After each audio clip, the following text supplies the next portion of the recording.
Local stories, local people. We're taking you inside Western Mass news. It's the Even Better Western Mass podcast with Dave Madsen. Welcome to this week's edition of the Even Better Western Mass podcast. Happy October. Wherever you are, hope you're doing well. This week, we focus on the Gray House in Springfield. It's a small neighborhood human service agency located in the north end of the city. The north end, one of the poorest sections of Springfield and the state, with a poverty rate of nearly 50%. The Gray House opened in 1984, helping its neighbors by offering food assistance, adult education, as well as after-school and summer programs for young people. Over 5,000 people are helped by these programs every year, even more as we deal with COVID-19. My guest is Kristin McClintock, the executive director of the Gray House. We talk about her taking the reins of the agency at the height of the COVID-19 pandemic and how the Gray House is helping meet the needs of its neighbors. Kristin, let me thank you for joining us for this edition of Even Better Western Mass.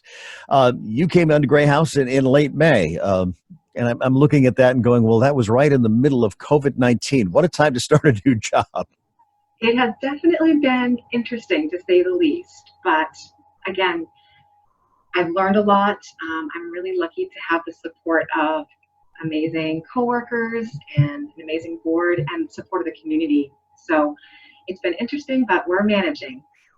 Kristen, let's talk about Gray House. I know Gray House has been around now for about 36 years. For those who may not be aware of Gray House, give us a little background. Sure. So the Gray House is a small social service agency located in the north end of Springfield. And the mission of the Gray House has really stayed the same since its founding. And it's to help our neighbors who are facing hardships to meet their immediate and transitional needs. And so the way we do that is through our three primary programs. And that's the Market at Gray House, which operates every Thursday from 9 to noon. And the second and fourth Friday of each month from 4 to 6. We also have an adult education program, and that helps migrants and refugees who are learning the English language. We help them with those skills so they can be advocates for themselves and their families, as well as to find gainful employment and to better integrate into the community. And then last but certainly not least, we have our youth programming, which is our summer program and our after-school program. That's called Kids Club. Although with COVID and our transition to it being remote, it's now called Kids Club at Home. So. Since you touched on that, let's talk about the impact of COVID-19 on the services that you provide. I'm guessing, well, especially with the at-home shifting to at-home learning and stuff like that. That's just one of the many things that have changed. Yeah. So again, I've been really proud of the way our team really quickly adapted to the challenges that COVID presented us. And so for our market, for instance, that's an essential service. People need food. They need those nutritious groceries on the table each week. So back in March, we transitioned to a curbside, no contact distribution method. So previously, people had come into our building and filled out paperwork and received their food. But now what we do is everything's outside. It's by the curb. We set up tents, and we have people, if they have a car, just come up, pull into line.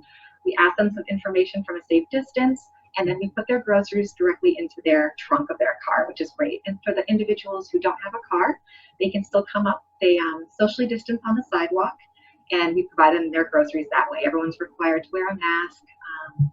But again, we were able to really keep meeting that need. And as you can imagine, the need has been enormous. Every single week, I feel like we're breaking new records for the amount of households and individuals that we're serving. Last Thursday, we did hit a milestone. It was 291 households served within 3 hours, which represents almost 1,000 individuals. So it's just incredible. So that's one of the ways that COVID, we've kind of transitioned to making it safer for our clients, our volunteers, and our staff members.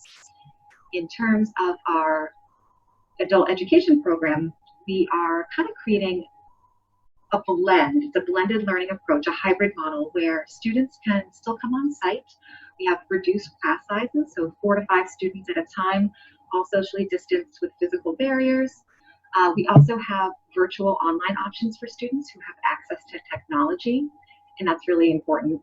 But for those who don't have computers or phones at home, we do allow them to make appointments to come into the Gray House, and they can utilize our technology so they can connect with their tutors online and practice those skills that they need to. And then for our Kids Club program, the students are doing it 100% remotely.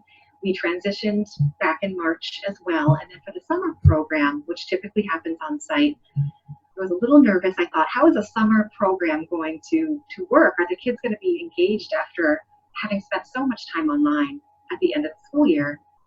And I will tell you, I was so pleasantly surprised that I was completely wrong. These children were so excited to be part of this program.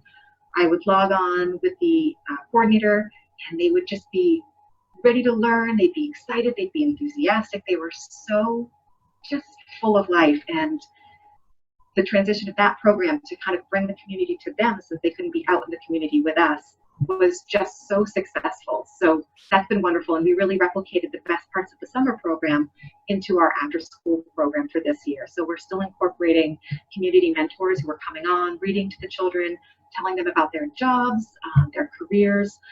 And we have outside institutions like universities and colleges that are doing crafts with the kids remotely. We have yoga instructors who are teaching the kids mindfulness, which I think is so important right now, because it can be really overwhelming for students and their families. So it's been great. It's been a challenge, but when you surround yourself with great people, good volunteers, I think anything is possible. Yeah, when you look at that, I mean, you're dealing with families day in and day out who, for the most part, are struggling. So now you figure COVID-19 into the mix, being out of school, being at home more. It's just adding more stress to these families that are already pretty stressed. Yes, absolutely. And actually, that was one of the best things that I saw with the Kids Club program, especially, is that these families were home with their children. And in the past, Kids Club, the students have come, we've done things with the children, the parents pick them up at the end, and they go on their merry way. But with this, we were able to kind of connect with the whole family unit. So we saw little brothers and sisters taking part in the activities that we were providing. We saw mom doing Zumba in the background with the kids. It was really great. So what we wanted to do is, so that we're supporting that whole family unit, we are incorporating an element to our program on Friday afternoons where we have a whole family challenge or activity for the families to partake in. And it's just another way to reconnect them and to provide an opportunity for them to learn something new, do something as a family unit, and just try to find a little enjoyment, among all the chaos that is this pandemic. Yeah, and as we look at that chaos, I think, I guess, and most of the folks who I've talked with who are serving families and children, that one of the things this has done, if we're looking for anything positive to come out of this, has brought families closer together. Yeah. It really has. And for us, I think of our family as the entire community coming together. And so while we can't have as many volunteers on site working with our clients and our students, this has provided some really interesting ways for community members who couldn't maybe come during the hours that we used to have our programs. The virtual option provides a lot more flexibility. So we've had a lot of people reach out to us and say, hey, we want to help, or we have a little more time now because I'm working from home, or I was furloughed. How can I give back? Which I'm always just so impressed with people when they're struggling themselves and they want to give back to those less fortunate. So, for instance, we've created this online virtual read aloud library where community members can go record themselves reading an age appropriate book, and we're going to upload it onto our website so that our Kids Club participants will have access to a story whenever they want. And it's just another way for us to all safely connect, give back, and again, help the children. That is a great program. It sounds like a lot of fun for those who take part in the reading too. Yeah, absolutely. Let's talk about the impact that COVID-19 has had on you as a nonprofit. Obviously, most of the agencies in Western Massachusetts are hurting because donations are down. People just don't have the money to give. I mean, they're taking that money and putting more food on their table. Same thing with businesses. So how are you getting through that? We have been really lucky. The Gray House has a very strong and loyal donor base, and people who have been involved continue to be involved with us. And whether that's giving their time or giving monetary resources, we have been very, very lucky. And we've had the support of businesses when they can. But there are challenges. We just recently are ending our Fill the Plate Feed a Family Challenge. It's one of our biggest fundraisers of the year. It helps all the proceeds go support our market. And in the past, we've partnered with restaurants and other agencies for events throughout the month of September. And it's really hard because restaurants are struggling right now. They can't give back the way they want. We were very lucky that Hot Table allowed us to do a fundraiser back on the 16th. And it was very successful. And they actually donated 100% of the proceeds that day from our fundraiser back to us, which was over $1,000. And so, again, I'm always really appreciative of when people can give back, but it's hard. There's definitely a donor fatigue that's occurring. People were really passionate about giving back right at the start, but again, as it goes on and on, it's just harder for people to maybe take some of those resources that they might need later on for their families. So it's a challenge, but we have been really lucky. The Gray House, again, has such an impact on Springfield, and I think people recognize that. So again, we're incredibly fortunate, but it's certainly going to be a challenge. We're going to have to look to new ways and to connect with our donors, new fundraising events that are safe for the community members to be involved in, and we'll just take each day at a time. Sure, and I think that's pretty much what everybody's doing. Let's look at as we look down the line. I mean, I think part of the problem with, of course, COVID-19 is the uncertainty, and how long this could possibly last. That impact, and as you look through, because you're distributing food and everything outdoors right now. As the weather gets colder, the need is going to get greater. Yes, absolutely, and that's one of our biggest concerns is that many of our clients don't have the appropriate outerwear to be standing in line for an hour waiting for food. So we are exploring some solutions, creative solutions to this problem. One of the things that we've noticed is with our curbside distribution method, not only can we serve more people per hour than we were able to in the past, it's just a more efficient means of distribution and it's safer. It's also more dignified. I think that anyone could realize that if you can stay in your car just like you would if you went up to a grocery store and you had curbside delivery, it's just more dignified than waiting in a long line out in the snow, waiting for food. So we're really hoping to continue that, but we have to be cognizant of the fact that we can't expose our volunteers and staff members to 3 or 4 hours outside in that cold weather. It's just not practical. So we are exploring funding options to create outside structure right by the curb, kind of like a farmer's market-esque type building where, again, we can protect our staff and volunteers during inclement weather. We can continue the curbside distribution method. And then in the summer, I envision it down the road being like a farmer's market where we can have more free choice, maybe open it up on certain days for produce. And again, just continue to serve and meet the challenges that we're facing. And too, what COVID-19 has taught many of us is that very quickly we can adjust and look for new and different ways to provide the services that you've always provided. And I'm guessing in some instances, maybe even better than how it was done before.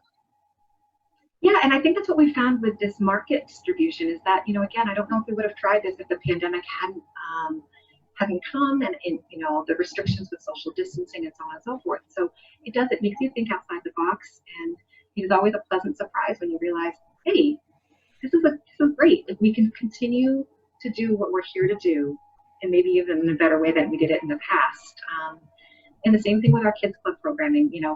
Again, I can't wait for the students to be back on site. They bring so much joy to the Gray House. But it's really great to know that we can continue serving them. We can connect with them. We can be a safe, supportive spot for them to go each and every day, even if it's not on the same platform that we did before. We can still inspire them to dream big and to work hard and to be good community members. It's just in a little bit different of a way. So yeah. And I think too, in many instances, how many people have been put in a situation that they never thought that they would be put in with COVID-19, and the need to turn to an agency like yours for help. And I'm sure a lot of people are reluctant to do that. We have seen so many new faces since March, and it's people who were, part of a 2-income family before, and they both got furloughed or they both got reduction in hours. Maybe some of the family members got sick, and it's really hard for them. And that's why we strive so hard to make coming to the Gray House such a positive, peaceful experience for people. We want them to know that it's okay. We're here to help, and I think for me, knowing that some of our current volunteers were once clients, they once utilized our services, and then when they got back up on their feet, they said, this is really important and I want to give back because somebody else could be in the same situation I was in a while ago, and here I am. So that's when it comes full circle, and it really puts into perspective what we're doing, the importance of what we're doing, and how, beyond this pandemic, we're still going to be here and we're still going to have a need in the community, so that we have to continue and make it through this. It seems like for all of us, COVID-19 has kind of evened the playing field for sure. As you deal with young people, how are they dealing with this? I look at my grandkids and think, what are they thinking? It's like our world has been turned upside down. We don't go to school. We can't see our friends. We can't do this. We can't do that. The kids, the children that you serve, how are they dealing with this? What are they saying to you? So I'm actually impressed with their positivity. I think the parents have done a really good job trying to explain what's happening and to try to just alleviate those fears. I think the mentality that we're all in this together is really important, that we're not alone, even though we might not be able to see one another. Those connections are still really important, and that we're all here to support one another. I mean, I do think the students are struggling. For those who maybe aren't as academically inclined, this remote learning isn't as natural to them, and they might not get the support that they would if they were in person. And that's where programs like ours, the Kids Club program, where we can kind of provide more individualized support for those students who are struggling, can really be so important. And to keep them encouraged and to keep them striving, so that when, fingers crossed, this all ends, we can kind of go to a good place. We aren't too far behind from where we started. So again, the students have been for the most part, very positive and very kind. When we talk about community too, I think for them, taking a step back and saying, how can I be a part of the solution or a part of the positive, outpouring in this community is really, really important and very special. Like the students want to go out and do good for their community and their neighbors and their families. And so that just inspires me that we're going to get through this. It's a challenge, but we'll do it. That's it. I keep saying that we are going to get through this. It may be a little longer than we expected, but we will get through it. Absolutely. You touched on your volunteers and the solid volunteer base, and obviously the community support from different businesses and everything else. Let's talk about those volunteers who give of their time to help others.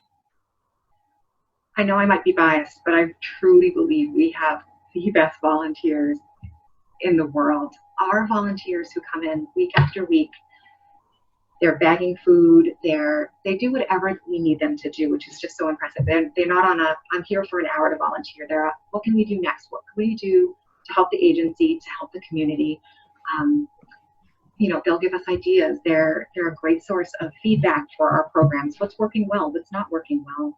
So it's really a collaborative effort. And again, every single day when I see them, I try to say thank you. Thank you for taking the time out of your day to come and do this, because it's so important. And it's hard. It's harder than ever right now. We're working our volunteers harder than we ever have. We need to keep them safe, so we're trying to reduce the number of people in the building at one time. And with the need being so great, I mean, if you come out on a Thursday morning and we're serving almost 300 households within that 3 hours, you're going to see these volunteers running back and forth, making sure supplies are there, answering questions. It's an incredible sight to see. And again, for anybody out there who's listening, if they're thinking about maybe volunteering, if you have a little more time, if you're recently retired, maybe your hours were cut back at work and you're looking to give back, please contact us. We have a lot of different opportunities. Some of them can be as little as an hour a month. Some of them can be a few hours a week. It depends on your preference and your passion. But the need is here. And I can think of one volunteer who came to us in April. She was recently furloughed from her position, and she has just been such a superstar. I mean, she comes in, she's like the Energizer Bunny. She's running around, she's inspiring other people to work harder and faster. And, at some point, I'm sure she's going to re-enter the workforce, and we're going to lose her as a volunteer, as much as she has been. But what a positive, wonderful person to have met. And for her, she said, I wasn't going to sit at home. There's a need out there. I want to give back. And this is what brings her joy right now during this really hard, stressful time for her. So yeah, we have absolutely wonderful volunteers. We think too what volunteers bring to the table. I mean, they're coming from all walks of life, and maybe coming in with new ideas or looking at different ways to do things. There's such a value to them. Absolutely, absolutely. And we couldn't do what we do. We're a very small agency with just myself and a few part-time employees, and so without volunteers, we couldn't do it. It would just be absolutely impossible. So we rely on them, and they're our family. We really do feel like a family here at the Gray House. Once you come and volunteer, you're always a part of us, whether you want to be or not. You're part of this history in this positive agency. So again, I'm really hoping that as the need continues to increase, which I believe it will throughout, the winter, we can get a steady, supply and stream of new volunteers. And, even if it's something as simple as if you don't have the time, liking us on Facebook, spreading the word about the things that we're doing, that's really important as well. So if you can't dedicate the time, then please help us spread the word of what we're doing. Sure, get the word out. Now, as you look ahead, obviously we don't know where COVID-19 is going to take us, if there's going to be a resurgence of it or what. But as you look, everybody has a business plan and you have programs in place. Is it one of those things right now that you're pretty much taking everything day to day? It's true. It is really hard to plan. You had mentioned that I came in at the end of May, kind of right in the middle. So not only am I trying to learn the normal ways of the agency, but we're trying to think ahead and say, how are we going to adapt? How are we going to change? What needs to change, not only short term, but long term? So it can be a struggle. And I think, again, when you have that great, team surrounding you of staff members and volunteers, and we have a really great board here as well that's very involved in what is the vision of the Gray House going forward? What are we going to continue to do so that we can continue meeting our mission? So having that support has been instrumental, but it's a one day at a time situation. You can plan an event for next month, but you don't know what the actual reality is going to be. Will it have to be canceled? Will we have new restrictions in place where it won't be safe to do it? So I think that's the best way to look at it, and just to keep smiling. We're here, we're doing good today, we'll strive to do good tomorrow, and that's the most we can hope for. Yeah, again, that goes back to we're all in this together. I want to just go back a little bit to volunteers. I mean, are there any special volunteer needs that you're looking for? Any particular skills that folks would bring that you're looking for now to help you through this? Absolutely. So one of the places that we really are looking for more volunteers is during our distribution day on Thursday. That's the largest distribution of the week. It's from 9 to noon. And we're looking, if there's anybody out there who is bilingual, that's a really helpful skill for us. A lot of our clients don't speak English. And so when we have somebody who maybe speaks Spanish fluently, we can communicate, we can answer questions better. And if they come to us and they ask, oh, can you provide the service, but we don't, we can have somebody who can direct them to the right agency. So that's really, really important. So Thursdays are a key need for volunteers. And then our adult education program, again, it looks differently this year. Instead of having groups of students come in and work with tutors here in the Gray House, we're doing a lot of this remotely, and it's more one-on-one based, because that's going to be the most flexible for our students who are, again, struggling right now with changes in work schedules and maybe helping their children at home with remote learning and all those challenges. So if there's anybody out there who is looking to maybe work one-on-one with an English language learner, you don't need to be an educator necessarily. You just need to be a patient person who has an open heart and has, a desire to help somebody else who's trying to better their situation. That's really all we're asking for in that role. We provide all the training, all the curriculum, so it's not as though you have to come up with how to teach English to a non-native speaker. So that's one of the areas that we really do need some volunteers as well. And then we always have special programs such as our Thanksgiving distribution, where we pass out turkeys. Last year it was over 700 turkeys to families. So if you're just looking for maybe an afternoon of help, that's okay. We have those special events where we need those extra hands on deck to help us get where we need to go. Christmas time is also a really busy time. We distribute gifts to hundreds of families in need. So, we need people organizing and helping out. And if people have extra skills, maybe somebody's great at marketing and they want to help us refresh our flyers for volunteer services, or maybe they're a website designer and they want to give us some ideas on how to improve our website. Please have them call us. Again, we're always looking to connect with the community and to make our agency even better. Now, as you look ahead, my guess is that monetary donations would be more important now than the donations of other things, or is it a combination of both? Monetary donations are always really appreciated because they allow us to meet those rapid changes and adaptations very quickly. When we can use that money, 1 week it might be we really need to put some money into our food assistance program. We need to, increase the amount of food we're buying, or maybe we need to put some more signage up. The next week it could be we need to buy 20 online textbooks for our remote students for the adult education program. So yes, monetary is always really appreciated. And anybody who wants to send us a check, they can put that right into the mail and they can deliver it to 22 Sheldon Street in Springfield, Massachusetts. But again, other donations are greatly appreciated as well. So we have our Thanksgiving drive coming up, and we're going to be looking to collect non-perishable Thanksgiving items to put alongside with the turkeys. And so people who stop by and they have a bag of groceries, they might think this isn't too much, but for somebody out there, that is huge, and it means the world. And so there really is no donation too small. But right now, again, there's certain things that we can't accept. We can't accept clothing right now because of COVID. We will be doing a coat drive. So we will be putting a call out for new or gently used coats to give our clients who might not have the appropriate winter wear for the upcoming winter season. So yeah, that's, again, no donations too small, no donations too big either. I'll put that out there as well. But we really do. We appreciate every single person who comes by. It just shows what a great community we live in, that people are just so willing to give back, even when they might be, not doing as well too. Sure. Now, if people want more information, they can go to your website, or I'm guessing to your Facebook page. Absolutely, yes. So they can go to www.grayhouse.org. Gray is spelled with an A, not an E. And we have all of our programs. We have more information about ways to get involved as a volunteer, and as well as ways to donate if they would like. Kristen, thank you for what you do. And I guess as we look at this, we think, listen, if we can get through this COVID-19 and this pandemic, we can probably get through anything. Absolutely. Thank you so much for having me today. I really appreciate your time.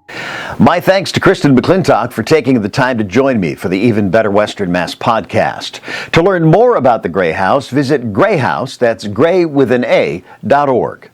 Thanks for watching or listening to this week's edition of the Even Better Western Mass podcast. Stay safe, stay well, and if you can, join me next week.